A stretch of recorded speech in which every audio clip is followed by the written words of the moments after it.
Nepali radio नेटवर्कको राति 8 बजेको नेपाली खबरमा खबर सहयात्री दीपक जोशीको नमस्कार। नेपाली खबर काठमाडौँ उपत्यकामा रेडियो एनआरएन 99.1, रेडियो nrn.com र ठाउँ ठाउँका रेडियो स्टेशनहरूबाट एकसाथ प्रसारण भइरहेको छ।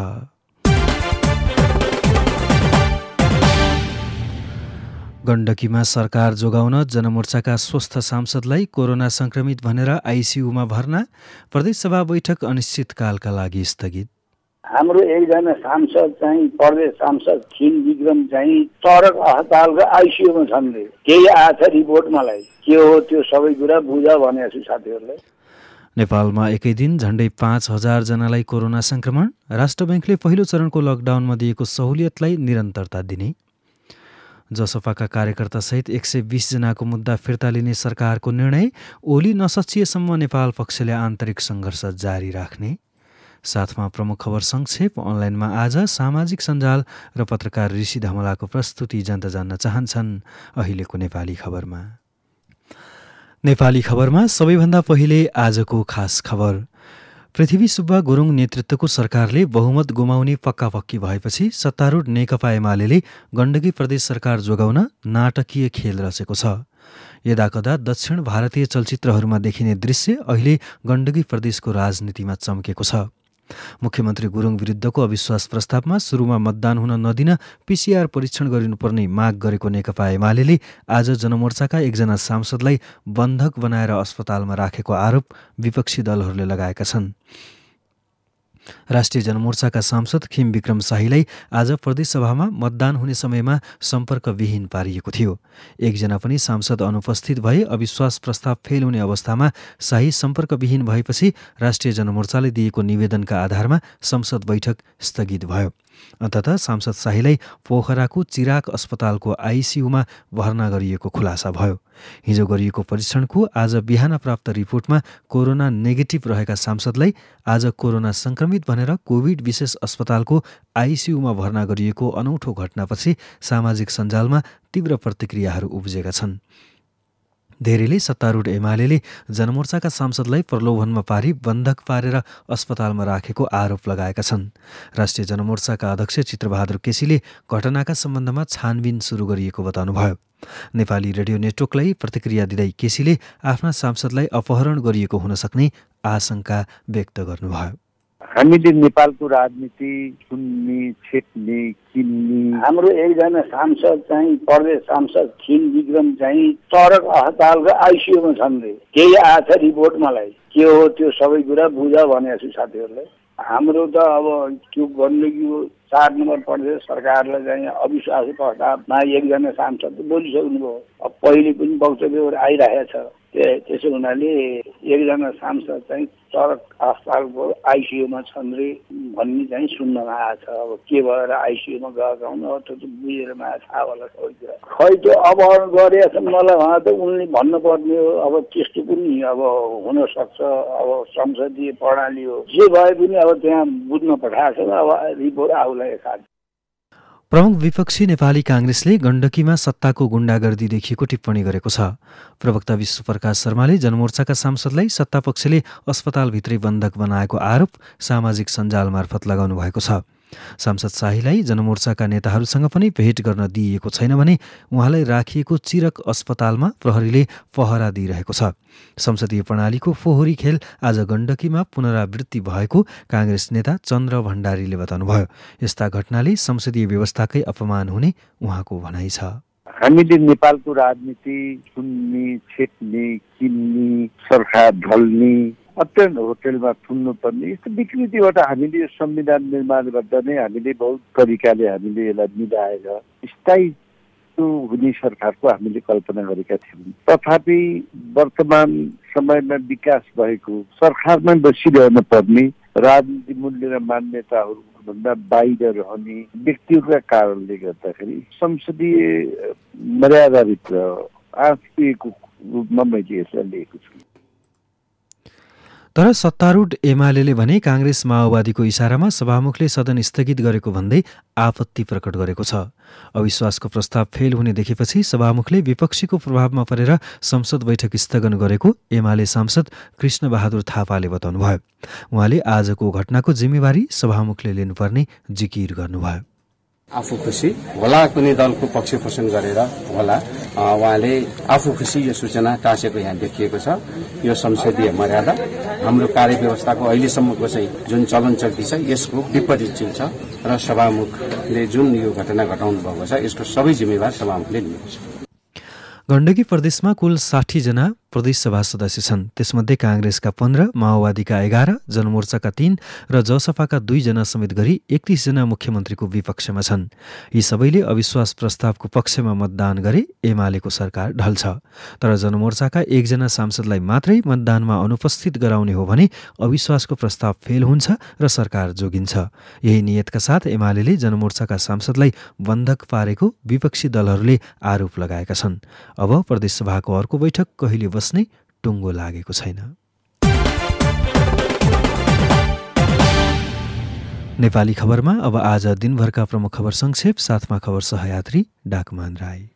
नेपालमा पछिल्लो 24 घण्टामा थप 4,897 जनामा कोरोना भाइरस संक्रमण पुष्टि भएको छ। स्वास्थ्य तथा जनसङ्ख्या मन्त्रालयका अनुसार 13,879 PCR परीक्षणमा 4,774 र 955 एन्टिजेन परीक्षणमा 174 गरी 4,897 जनामा संक्रमण पुष्टि भएको हो। यो सँगै देशभर कोरोना भाइरसको सक्रिय संक्रमितको संख्या 30,290 पुगेको छ। यस्तै कोभिड-19 का कारण गत 24 घण्टामा थप 17 जनाको मृत्यु भएको मन्त्रालयले जनाएको छ। यो सँगै नेपालमा कोरोना भाइरसको संक्रमणका कारण ज्यान गुमाउनेको संख्या 3,211 पुगेको छ। विगत 24 घण्टामा 773 जना संक्रमण मुक्त भएको मन्त्रालयको तथ्याङ्क छ। यस्तै सरकारले विदेश जाने प्रयोजनका लागि गरिने PCR परीक्षण रिपोर्ट सम्बन्धित व्यक्तिको फोटो राख्नुपर्ने नियम बनाएको छ। विदेश जानेको PCR परीक्षण A वर्गका प्रयोगशालामा मात्र गरिने र ती रिपोर्टमा सम्बन्धित व्यक्तिको फोटो वा बारकोड राख्नुपर्ने स्वास्थ्य मन्त्रालयले जनाएको छ। यसैगरी कोरोना भाइरस विरुद्धको भेरोसेल नामक चिनिया खोप लगाउने व्यक्तिले दोस्रो डोज पनि काठमाडौँमै लगाउनुपर्ने भएको छ। सरकारवादी मुद्दा लागेका 120 जनाको मुद्दा फिर्ता लिने निर्णय सरकारले गरेको छ। सूचना तथा सञ्चार मन्त्री पार्वत गुरुङले आज मन्त्री परिषद बैठकका निर्णय सार्वजनिक गर्दै नेपाल सरकारवादी रहेका 15 मुद्दामा 120 जनाको मुद्दा फिर्ता लिएको जानकारी गराउनु भएको हो। यसमा अधिकांश जनता समाजवादी पार्टीका कार्यकर्ता रहेका छन्। महान्यायाधिवक्ता कार्यालयको रायका आधारमा मन्त्री परिषद बैठकले मुद्दा फिर्ताको निर्णय लिएको सरकारका प्रवक्ता गुरुङले बताउनुभयो। मुद्दा फिर्ता सम्बन्धी निर्देशिका, कानून र संविधानको आधारमा यी मुद्दा फिर्ता लिने निर्णय भएको उहाँले बताउनुभयो। यस्तै सरकारले कोभिड-19 नियन्त्रण, रोकथाम तथा उपचारका लागि संक्रामक रोग नियन्त्रण ऐन 2020 को उपदफा 2 बमोजिम प्रत्येक जिल्लाभित्र निषेधाज्ञा जारी गर्ने लगायत सम्पूर्ण अधिकार सम्बन्धित जिल्लाका प्रमुख जिल्ला अधिकारीलाई दिएको छ। हवाई तथा स्थल मार्ग हुँदै नेपाल आउने भारतीय नागरिक र चिनिया नागरिकलाई स्वाब सङ्कलन भएको 72 घण्टाभित्रको कोभिड नेगेटिभ रिपोर्ट सहित 10 दिन होटल क्वारेन्टाइनमा बस्ने प्रमाण पेश गरेको अवस्थामा प्रवेश अनुमति दिने निर्णय पनि गरिएको छ। यसैगरी सरकारले भारतका प्रमुख रक्षा अध्यक्ष जनरल बिपिन रावतलाई नेपाल भ्रमणको निम्तो पठाउने भएको छ। मन्त्री परिषदको निर्णयमा दुवै पक्षको सहमति अनुसार नेपाल भ्रमणका लागि औपचारिक निमन्त्रणा पठाइने उल्लेख छ। बागमती प्रदेशका मुख्यमन्त्री डोरमणि पौडेलले मन्त्री परिषद विस्तार गर्नुभएको छ। मुख्यमन्त्री पौडेलले केशवराज पाण्डेलाई आन्तरिक मामिला तथा कानून मन्त्री, सुरेश नेपाललाई उद्योग, वन तथा वातावरण मन्त्री, सरस्वती बस्नेतलाई सामाजिक विकास मन्त्री र डाक्टर रामकुमार अधिकारीलाई सामाजिक विकास राज्य मन्त्रीमा नियुक्त गर्नुभएको हो। यता मुख्यमन्त्री पौडेलले मन्त्री परिषद विस्तार गरेपछि त्यसप्रति माधव नेपाल समूहले भने असन्तुष्टि जनाएको छ। आफूहरूसँग छलफल समेत नगरी मन्त्री परिषद पुनर्गठन गरिएको भन्दै नेपाल समूहका नेता अरुण नेपालले आपत्ति जनाउनुभयो। उता फ्लोर क्रस गरेर कर्णाली प्रदेशका मुख्यमन्त्री महेन्द्र बहादुर शाहीको सरकार जोगाइदिएका 3 मन्त्रीले पुनः शपथ लिएका छन्। नवनियुक्त मन्त्रीहरू नन्दसिंह बुढा, अमर बहादुर थापा र कुर्मराज शाहीलाई एक समारोहका बीच प्रदेश प्रमुख गोविन्द कलौनीले अधिकारीले पद तथा गोपनीयताको शपथ गराउनुभयो। यसअघि एमाले सांसदको हैसियतमा शपथ खाएका उनीहरूलाई पार्टीले सांसदबाट पदमुक्त गरेपछि स्वतन्त्रको हैसियतमा शपथ गराइएको हो। यसैगरी कर्णालीमा एमालेको अवरुद्धपछि आजको संसद बैठक स्थगित भएको छ। एमालेले कोरोना भाइरस संक्रमण रोकथाम तथा नियन्त्रणमा सरकार गम्भीर नबनेको भन्दै संसद अवरुद्ध गरेपछि अर्को सूचना नभएसम्मका लागि संसद स्थगित भएको हो। नेकपा एमालेको नेपाल खनाल पक्षले पार्टी अध्यक्ष केपी शर्मा ओली विरुद्धको आन्तरिक सङ्घर्ष जारी राख्ने भएको छ। आज बसेको स्थायी कमिटी बैठकले कोरोना भाइरसको महामारी बढेका कारण केही गतिविधि स्थगित गर्नु परे पनि आन्तरिक सङ्घर्षलाई जारी राख्ने निष्कर्ष निकालेको उपाध्यक्ष भीम रावलले बताउनुभयो। नेता रावलले बैठकमा संगठन निर्माणको सम्बन्धमा संक्षिप्त समीक्षा गरिएको पनि बताउनुभयो। उहाँले ओली प्रवृत्ति विरुद्ध देशव्यापी रूपमा उत्रन नेता कार्यकर्ताहरूलाई आग्रह गरिएको पनि बताउनुभयो। राष्ट्रिय सभा सदस्य चन्द्रबहादुर खड्गा पदमुक्त हुनुभएको छ। राष्ट्रिय सभाका सचिवले आज सूचना प्रकाशित गर्दै राजनैतिक दल सम्बन्धी ऐन अनुसार खड्गा पदमुक्त भएको जानकारी दिनुभएको हो। खड्गा नेकपा माओवादी केन्द्रको तर्फबाट लुम्बिनी प्रदेशबाट निर्वाचित हुनुभएको थियो। नेकपा एमाले प्रवेश गरेको भन्दै माओवादी केन्द्रले कारवाही गरेपछि उहाँ पदमुक्त हुनुभएको हो। नदीजन्य पदार्थको अवैध उत्खनन र दोहन रोक्न कानूनको माग गर्दै सर्वोच्च अदालतमा रिट दर्ता भएको छ।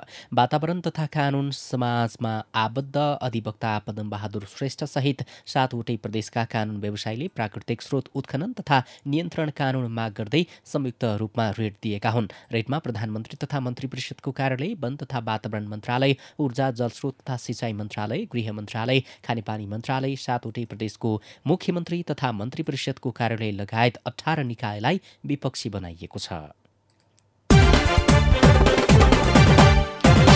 नेपाली कांग्रेस केन्द्रीय कार्यसमितिको बैठक स्थगित भएको छ। आजका लागि तय भएको बैठक तयारीका क्रममा गरिएको पीसीआर परीक्षणमा केन्द्रीय कार्यसमिति सदस्य र कर्मचारीमा कोरोना भाइरस संक्रमण देखिएपछि बैठक स्थगित गरिएको मुख्य सचिव कृष्ण प्रसाद पौडेलले जानकारी दिनुभएको छ। बैठकमा मुलुकको समसामयिक राजनीति र पार्टीको 14औं महाधिवेशन लगायत विषयमा छलफल गर्ने तयारी थियो। स्थानीय तहका संख्या र सिमाना हेरफेरका काम निर्वाचनभन्दा 1 वर्ष अघि नै गरिसक्न संघीय मामिला तथा सामान्य प्रशासन मन्त्री गणेश ठगुन्नालाई गाउँपालिका राष्ट्रिय महासंघ र नगरपालिका संघले संयुक्त रूपमा ध्यानाकर्षण गराएको छ। स्थानीय तहको निर्वाचन अवधि सकिन 1 वर्ष मात्र बाँकी रहेकाले तत्काल कारबाही अगाडि बढाउन मन्त्रीलाई पत्र मार्फत गाउँपालिका राष्ट्रिय महासंघका अध्यक्ष होमनारायण श्रेष्ठ र नेपाल नगरपालिका संघका अध्यक्ष अशोक कुमार बेन्जु श्रेष्ठले संयुक्त रूपमा ध्यानाकर्षण गराएका हुन्। यसैबीच नेपाल स्काउटले 753 वटै स्थानीय तहमा स्काउट समिति गठन गरेको छ। आज राजधानीमा एक कार्यक्रमका बीच संघीय संरचना अनुसार सबै स्थानीय तहमा समिति गठन घोषणा गरिएको हो। नवगठित समितिले कोभिड-19 जस्ता महामारी र प्राकृतिक विपत्तिमा युवाहरूलाई स्वयंसेवकका रूपमा परिचालन गर्ने नेपाल स्काउटका राष्ट्रिय संयोजक लोकबहादुर भण्डारीले जानकारी दिनुभयो।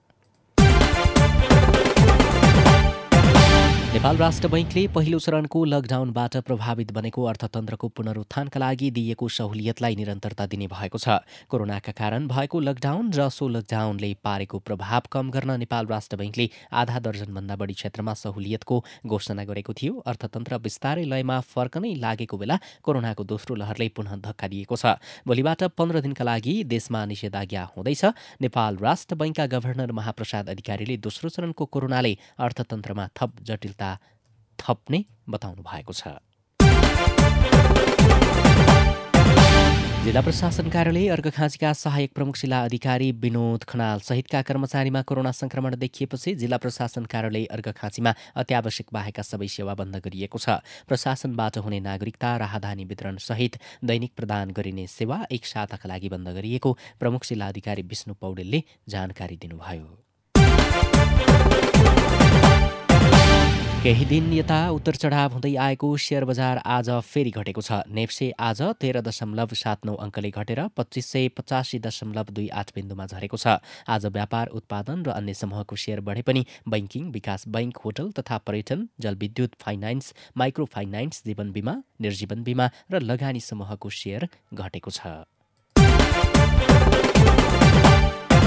अफ्रिकी मुलुक बुर्किनी फासोमा आतंकवादीहरूले 3 जना युरोपेली पत्रकारको हत्या गरेको अधिकारीहरूले बताएका छन्। हत्या गरिएकाहरूमा 2 जना स्पेनिस र 1 जना आइरिस पत्रकार रहेका छन्। बुर्किना फासोका संरक्षित जीवजन्तुको चोरी सिकारी नियन्त्रणको गस्तीमा सहभागी रहेका बखत उनीहरूमाथि आक्रमण भएको थियो। बुर्किना फासोका सञ्चार मन्त्री एवं सरकारका प्रवक्ता ओसोनी टाम्बुराले एक विज्ञप्ति प्रकाशन गरी 3 जना पत्रकारको हत्या भएको र 1 जना बुर्किना फासोका नागरिक बेपत्ता भएको बताएका छन्।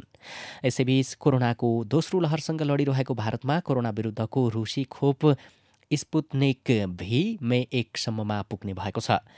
यसका लागि भारत सरकार र रुसबीच यस अघि नै सम्झौता भइसकेको छ। यसैगरी बङ्गलादेशमा रुसले निर्माण गरेको कोरोना विरुद्धको खोप प्रयोगको अनुमति दिइएको छ। बङ्गलादेश सरकारले सो खोपको आपतकालीन प्रयोगका लागि अनुमति दिएको हो। बङ्गलादेशको औषधि प्रशासनका प्रमुखले सो जानकारी दिएका हुन्।